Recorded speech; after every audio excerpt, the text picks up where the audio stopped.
नमस्कार विद्यार्थी मित्रांनो, UPSC मराठी या आपल्या यूट्यूब चॅनलमध्ये सर्वांचं स्वागत आहे. जसं MPSCचा 2023चा वर्णनात्मक पॅटर्न लागू करण्यात आलेला आहे, तेव्हापासून मराठीमध्ये काही अभ्यास साहित्य उपलब्ध आहे का या संदर्भात आमच्या टेलिग्राम चॅनलला आणि यूट्यूबच्या व्हिडिओ सेक्शनमध्ये आम्हाला खूप क्वेरीज आल्या होत्या. ज्यामध्ये आम्हाला विचारण्यात आलं की सर आम्हाला मराठीमध्ये काही साहित्य आहे का जे अभ्यास केल्याच्या नंतर आमचा GS अभ्यास पूर्ण होऊ शकतो. तर हा जो व्हिडिओ आहे तो व्हिडिओ आपण याच करता बनवलेला आहे की तुमचं मराठी माध्यमातलं अभ्यास साहित्य तुम्हाला कसं उपलब्ध करून देता येईल किंवा त्यातले कोणते पुस्तक आहेत की जे वाचल्याच्या नंतर तुम्हाला एक डिटेल आयडिया येऊ शकते किंवा आपण त्यात कसं निवडक हे करू शकतो, वाचन करू शकतो.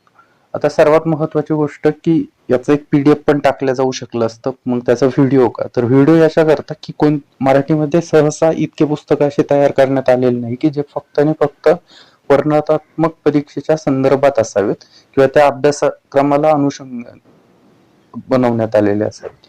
कदाचित त्यात इथून पुढे भरपूर येतीलही, पण आता सध्या ते उपलब्ध नाही आहेत. त्यामुळे आता जे काही सुरुवातीला अभ्यास करणारे विद्यार्थी त्यांना अडचणी येऊ नये आणि कोणत्या पुस्तकातून आपण कशा प्रकारे वाचलं पाहिजे याची देखील आपण एक थोडक्यात माहिती या व्हिडिओमध्ये देणार आहोत.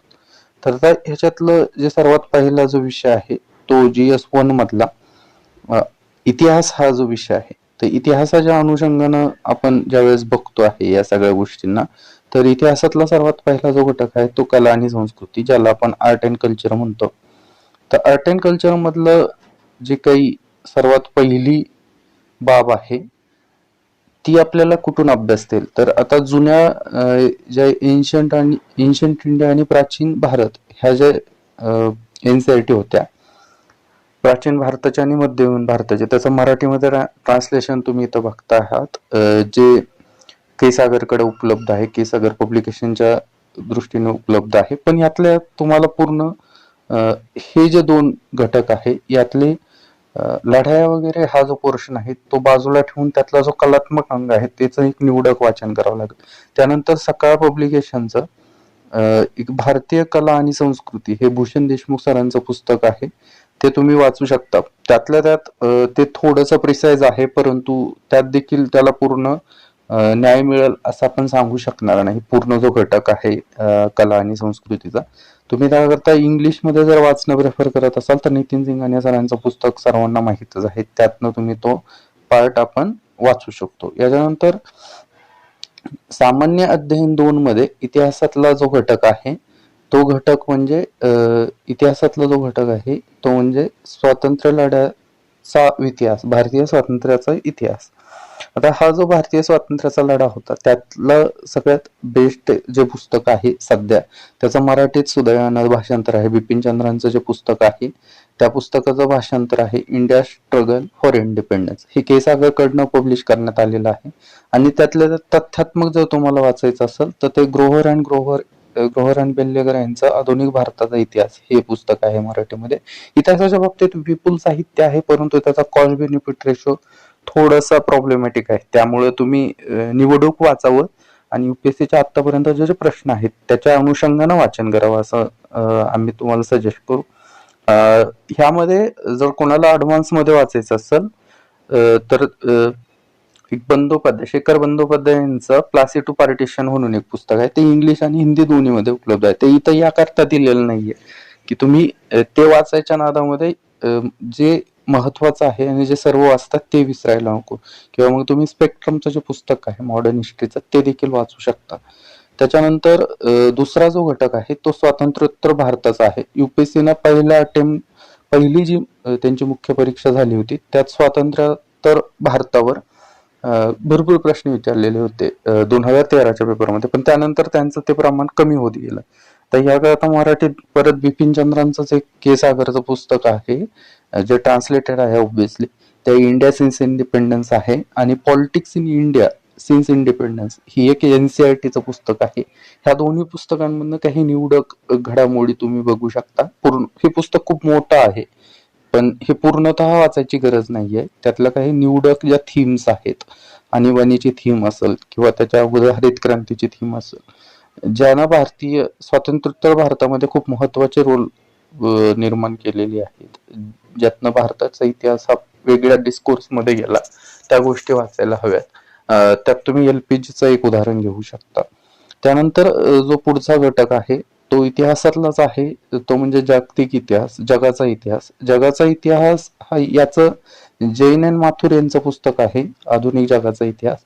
परंतु ह्या पुस्तकाच्या बाबतीत असं आहे की ते युनिव्हर्सिटीच्या परीक्षांकरताचं पुस्तक आहे किंवा ऑप्शनल करताचं पुस्तक आहे इतिहासाच्या.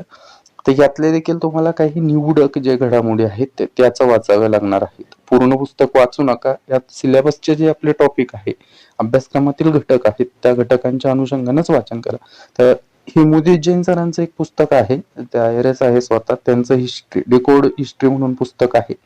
हे वर्ल्ड हिस्ट्री आणि पोस्ट इंडिपेंडन्स या दोन्ही म्हणजे स्वातंत्र्योत्तर भारत आणि जगाचा इतिहास या दोन्ही करता आपल्याला उपयोगात पडू शकतं. तुम्ही चालवू शकता. जर तुम्ही मराठीत लिहिणार असाल तर तुम्हाला ऍटलिस्ट थोडीशी आयडिया येईल की एक्झाम ओरिएंटेड पुस्तकातनं कसं अभ्यासायचं किंवा मग जैन मधनं कोणते घटक अभ्यासायचे. एकदा चालवून जरी बघितलंस मित्राकडे वगैरे असलं तर तरी पण ते तुम्हाला सुटेबल. पूर्ण पुस्तक विकत घ्यायची गरज नाही आणि इकडे तुम्हाला यातले काही निवडक चॅप्टर बघायचे आहेत.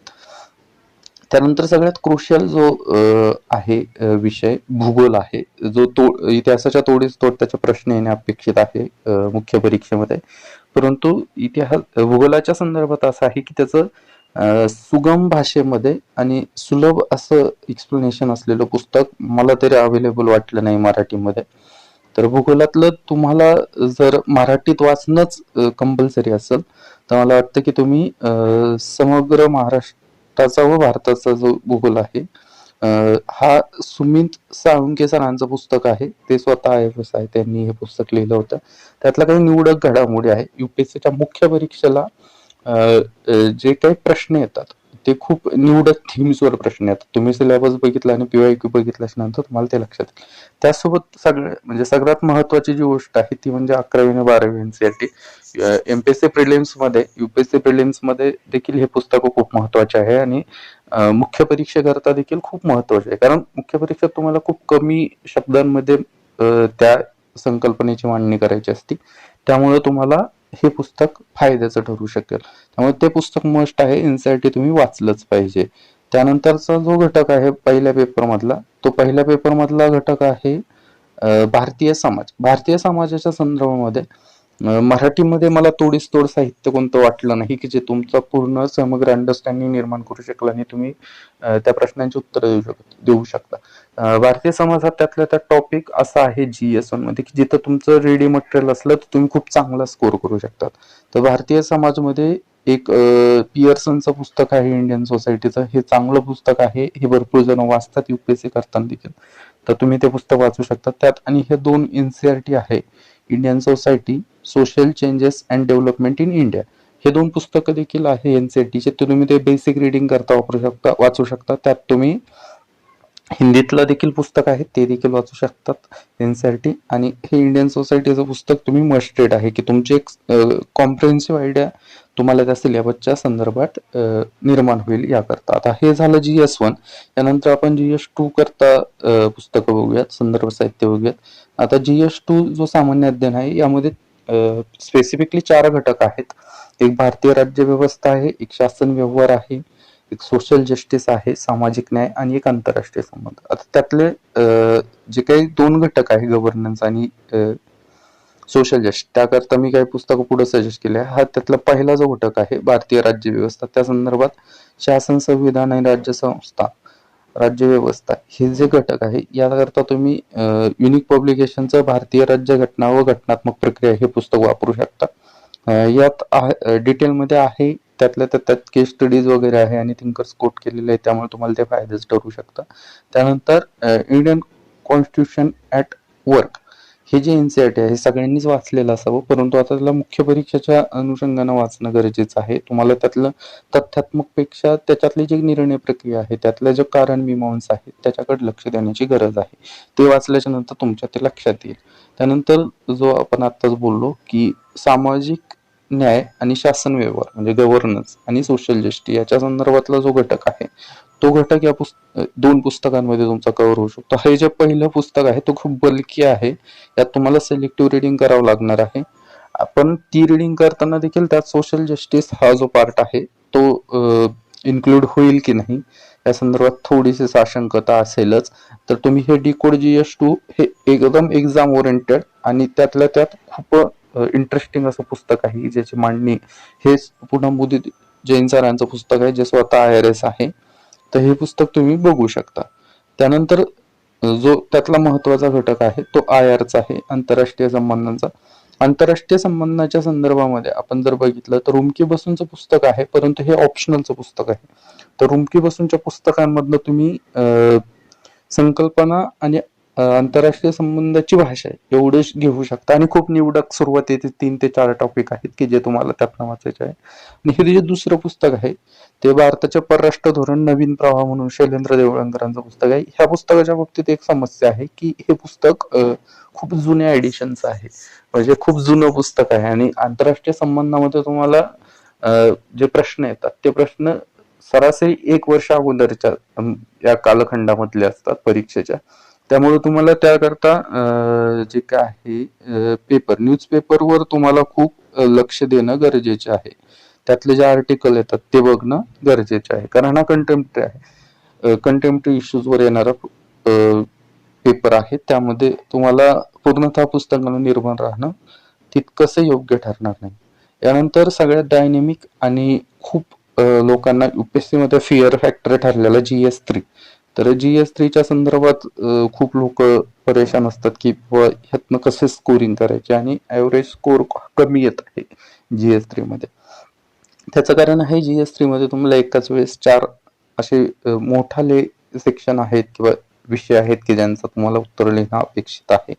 त्यातलं सर्वात पहिलं जे आहे ते अर्थव्यवस्था आहे. अर्थव्यवस्थेमधलं तुम्हाला हे एक पुस्तक युनिक पब्लिकेशनचं भेटल, जे संजीव वर्मांचं एक खूप फेमस पुस्तक आहे UPSCच्या विद्यार्थ्यांमध्ये. त्याचं मराठी ट्रान्सलेशन आहे. ह्याच्या संदर्भात असं आहे की तुम्ही हे पुस्तक वाचताना तुम्हाला एक अंडरस्टँडिंग येईल, परंतु हे जुनं पब्लिकेशन आहे, 1 वर्षा अगोदरच्या प्रिंटचं ट्रान्सलेशन आहे. नवीन ज्यांची प्रिंट आली ती खूप चांगली, मी स्वतः वाचली ती. तर त्यामधलं मराठी ट्रान्सलेशन अजून तरी उपलब्ध नाही आहेत. आता जर ते आलं तर खूपच चांगलं, त्याचे अपडेट आपण ग्रुपवर देऊयात. ते जर आलं तर खूप चांगलं राहील तुम्हाला. आणि ह्यासोबत तुम्ही मृणाल सरांचे व्हिडिओ भरपूर जणांनी बघितले असतात. तर मृणाल सरांच्या व्हिडिओमधनं त्यांचे जे बुकलेट येतात ते खूप बल्की बुकलेट असतात, पण ते अंडरस्टँडिंगच्या दृष्टीने आणि भाषेच्या दृष्टीने सोपे असतात. तर तुम्ही ते एकदा ओव्हरव्ह्यू करू शकता किंवा त्याचं मराठी ट्रान्सलेशन करणं सोपे, कारण ते हिंदीमध्ये देखील देतात. आणि त्यानंतर GS3च्या अनुषंगाने ज्यावेळेस तुम्ही मुख्य परीक्षेला जाल त्यावेळेस मार्केटमध्ये जे त्या काळात खूप चांगलं वाटेल असं एक मॅगझिन तुम्हाला घ्यावं लागेल. आणि त्यातनं जे आता UPSC मध्ये त्याला 365 म्हणतात की 365 दिवसांमधलं जे काही इकॉनॉमी आहे त्यातले घटक तुम्हाला त्यात कव्हर केलेले असतात. त्याचा फायदा तुम्हाला याच्याकरता होतो की तुम्ही खूप कंटेम्पररी इश्यूजवर लिखाण करता मुख्य परीक्षेमध्ये, जे की या डायनेमिक विषयामध्ये, इकॉनॉमी सारख्या डायनेमिक विषयामध्ये अपेक्षित आहे. त्यानंतरचा जो पुढचा पोर्शन आहे तो आहे विज्ञान आणि तंत्रज्ञान. विज्ञान आणि तंत्रज्ञानाच्या संदर्भात देखील तेच आहे की तुम्ही UPSCला जे काही अपेक्षित आहे तुम्हाला तुमच्याकडनं ज्ञान, ते हे थेरॉटिकल नाही आहे, ते तुम्हाला करंट अफेअर्स बेस्ड नॉलेजवरच तुम्हाला तिथं तुमची परीक्षा घेत असतात. आणि MPSC पण त्याच पद्धतीचे प्रश्न विचारेल असं अपेक्षित आहे. त्यामुळे तुम्ही याकरता जे काही एक मॅगझिन येतं त्यातले जे काही करंट डेव्हलपमेंट्स आहेत, वेगवेगळे जे काही टॉपिक आहे आपल्या सिलेबसमध्ये, त्या अनुषंगाने त्याचं वाचन केलं पाहिजे. त्याच्यानंतरचा जो घटक आहे पर्यावरण. सुदैवानं पर्यावरणाकरता आपल्याकडं मराठीत पुस्तक आहे आणि पर्यावरणाचे प्रश्न देखील खूप म्हणजे आपण ते चांगल्या प्रकारे आपण सोडवू शकतो अशा प्रकारचे आहेत. तर तुषार घोरपडे सरांचं एक पुस्तक आहे पर्यावरण पारिस्थितिकी म्हणून, ते तुम्ही सर्वांनी वाचलं असेल प्रिलिम्स करता. तुम्ही ते मराठी मधलं पुस्तक आहे, तुम्ही ते ह्याच्या मेन्स करता देखील चांगल्या प्रकारे वाचू शकता. याच्यानंतरचा जो आहे तो घटक आहे अंतर्गत सुरक्षेचा. दुर्दैवानं अंतर्गत सुरक्षेच्या संदर्भामध्ये आता तरी मराठीमध्ये कोणतंही पुस्तक अवेलेबल नाही आहे की जे त्या सगळ्या सिलेबसला न्याय देऊ शकतं. तर हे आता मी 2 पुस्तकं ऍड केलेले आहेत. तुम्ही पुस्तक खरेदी करायला गेल्यावर ते चालून बघा, तुम्हाला कोणती भाषा सोपी वाटते त्या भाषेनुसार ते पुस्तक जे आहेत ते मराठी हिंदीमध्ये देखील पुस्तक अवेलेबल आहे. विशेषतः हे पुस्तक हिंदीत पण अवेलेबल आहे. स्वतः IPS आहेत ते सर, त्यांचे अशोक सर यांचं हे पुस्तक आहे. त्यानंतर internal security by Pavneet Singh यांचं देखील हे पुस्तक थोडं फेमस आहे. तर ह्या दोन पुस्तकांमधील तुम्हाला जी भाषा सुटेबल वाटते, तुम्हाला ज्या गोष्टी वाचाव्या वाटतील त्या गोष्टी तुम्ही नक्की वाचा आणि त्यातनं तुमच्या स्वतःच्या मराठीमधनं नोट्स काढा. कदाचित रिसेंट काळामध्ये याच्यावर एक पुस्तक येईल देखील अंतर्गत सुरक्षेसंदर्भात. तोपर्यंत तुम्हाला पर्याय नाही आहे इंग्लिश साहित्य वाचल्याशिवाय. आता हा सर्वात महत्वाचा आणि क्रुशियल जो टॉपिक आहे तो आहे सामान्य अध्ययनाचा. सामान्य अध्ययनाचा जो विषय आहे तो स्कोरिंग विषय आहे, पण त्यातलं तुमचं अंडरस्टँडिंग कसं असणार आहे, त्यात तुम्ही कसं उत्तरं लिहिता, तुमचं थॉट प्रोसेस पूर्ण पुस्तकामध्ये पूर्ण पेपरमध्ये कसं रिफ्लेक्ट होतं यावर खूप गोष्टी अवलंबून आहेत. यातला जो आहे ह्यात ते घटक आहे नीतिशास्त्र, सत्यनिष्ठा आणि अभियोग्यता. आता हे चॅप्टर म्हणजे GS4चं टायटलच आहे. तर ह्या दृष्टीनं पूर्णतः अभ्यासक्रमाला धरून आणि पॉइंट टू पॉइंट अभ्यासक्रम डिस्कस केलेला असं पुस्तक सध्या मार्केटमध्ये नाहीये. एक आहे अपर्णा दीक्षित मॅमचं पुस्तक, पण त्या पुस्तकाचं जे काही मांडणी आहे ती खूप थेरॉटिकल आहे आणि त्यातून तुम्हाला परीक्षाभिमुखतेची थोडीशी कमतरता मला जाणवते. तुम्ही ते पुस्तक वाचू शकता, ते चालवू शकता, तुम्हाला जर सुटेबल वाटलं तुम्ही ते घेऊ शकता. मी ते मुद्दाम इथं दिलं नाहीये कारण की मला तरी स्वतः ते रिलेव्हंट वाटलं नव्हतं. आणि सर्वात सुरुवातीला एक माधवी कवी यांचं पुस्तक आलं होतं, ते देखील ठीकठाक पुस्तक होतं, त्यात पण जास्त डिटेलमध्ये नव्हतं. आणि UPSC किंवा MPSC ही तुमच्याकडनं खूप डिटेलिंग मध्ये अभ्यास अपेक्षित आहे त्यांना GS4च्या दृष्टीनं, कारण GS4 हा कॉमन सब्जेक्ट नाही आहे, हा सेपरेट विषय आहे जो तुमच्या पूर्वमध्ये चेक केला जात नाही. त्यामुळे तुम्हाला GS4 स्कोरिंग प्लस इंटरेस्टिंग, त्यामुळे तुम्हाला त्याच्यात वेगवेगळे पुस्तक वाचावं लागेल. हे पहिलं जे पुस्तक आहे ते केरम शिरवाडकरांचं पुस्तक आहे, आपले विचार विश्व म्हणून. हे सध्या आउट ऑफ प्रिंट आहे, पण कदाचित ह्याची लवकरच प्रिंट येईल. आता ह्याची मागणी वाढत आहे मार्केटमध्ये, त्यामुळं राजहंस पब्लिकेशनचं हे पुस्तक आहे. तर ह्या पुस्तकाच्या संदर्भामध्ये असं सांगता येईल की तुम्हाला एक बेसिक ओळख थॉट प्रोसेसच्या संदर्भातली कळेल आणि जे काही त्याच्यामधलं तत्वज्ञान आहे ते कळेल. त्याच्यानंतर दुसरं जे आहे मग पुरेकरांचं पुस्तक आहे रेंगे सरांचं, ते आहे पाश्चात्य नीतिशास्त्राचा इतिहास. तर पाश्चात्य नीतिशास्त्राचा इतिहास हे जे पुस्तक आहे ते पुस्तक तुम्हाला अवेलेबल आहे मार्केटमध्ये. आत्ताच त्याचं रिप्रिंट झालंय 2019ला. यामध्ये तुम्हाला तात्विक जे मांडणी आहे पाश्चात्य विचार विश्वातली ती तुम्हाला त्यामध्ये कळेल. आणि इंग्रजीमध्ये देखील पुष्कळ प्रमाणात लिखाण झालेलं आहे इथिक्स आणि इंटिग्रिटीच्या संदर्भामध्ये, GS4च्या संदर्भामध्ये. पण उदित जैन सरांचं हे जे पुस्तक आहे डिकोड इथिक्स म्हणून, हे पुस्तक खूपच भारी आहे आणि खूप लोक आता जे काही टॉपर्स आहेत UPSCचे ते हे रिकमेंड करतात. तर तुम्ही हे पुस्तक देखील बघू शकतात. यातल्या ज्या परीक्षाभिमुख मांडणी आहे त्या गोष्टींकडे तुम्ही लक्ष देऊ शकता. त्याच्यानंतर आता सर्वांना माहित आहे की सध्या आपल्याकडे PYQs म्हणजे UPSCचे PYQs हेच एकमेव गाईडलाईन आहे की इथल्या पुढचा जो पहिला अटेम्प्ट असेल निदान त्याकरता. तर हे हिंदी आणि इंग्रजीमध्ये दृष्टी IASचं एक पुस्तक आहे ज्यामध्ये प्रिव्हियस इयरचे जे क्वेश्चन पेपर आहे सॉल्व्ड पेपर्स आहेत. तर आता हे सॉल्व्ड पेपर्स मध्ये तशाच्या तसे तुम्ही ते कॉपी करू शकता का तर नाही, पण ऍटलिस्ट एखाद्या प्रश्नाला न्याय कसा द्यायचा ते जे मॉडेल अँसरचे भरपूर पुष्कळ जे पुस्तक आहे त्यातलं त्यात हे खूप चांगलं आहे. बाकीच्यांचं थोडंसं जे कंटेम्पररी इव्हॅल्युएशन प्रोसेस आहे UPSCची त्यामध्ये ते सूट होत नाही, परंतु हे जे पुस्तक आहे ते त्यामध्ये चांगल्या प्रकारे सूट होतं.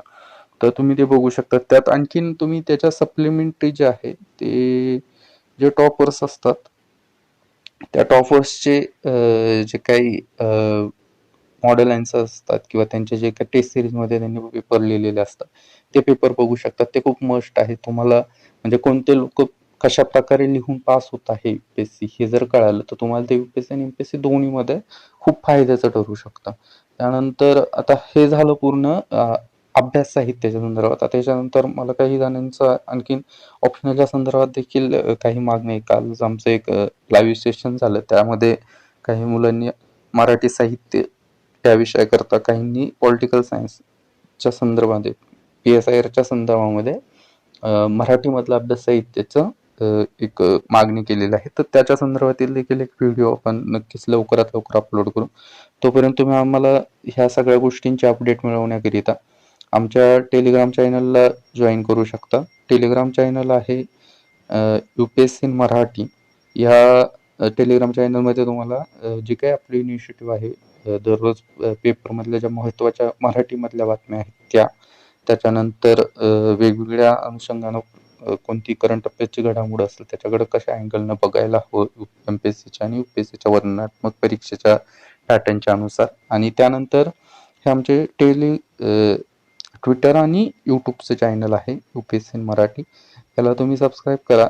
तुम्हाला इथनं देखील नवीन नवीन अपडेट्स कळतील. व्हिडिओच्या संदर्भात तुम्ही इथं आलाच आहात इथपर्यंत तर नक्की सबस्क्राईब करा, लाईक करा, शेअर करा. आणि मराठी माध्यमातून जे लोक तयारी करत आहेत त्यांच्याकरता हा सर्व मार्ग सुखकर व्हावं याकरता आमचा जो प्रयत्न आहे त्यामध्ये तुम्ही सहभागी व्हा.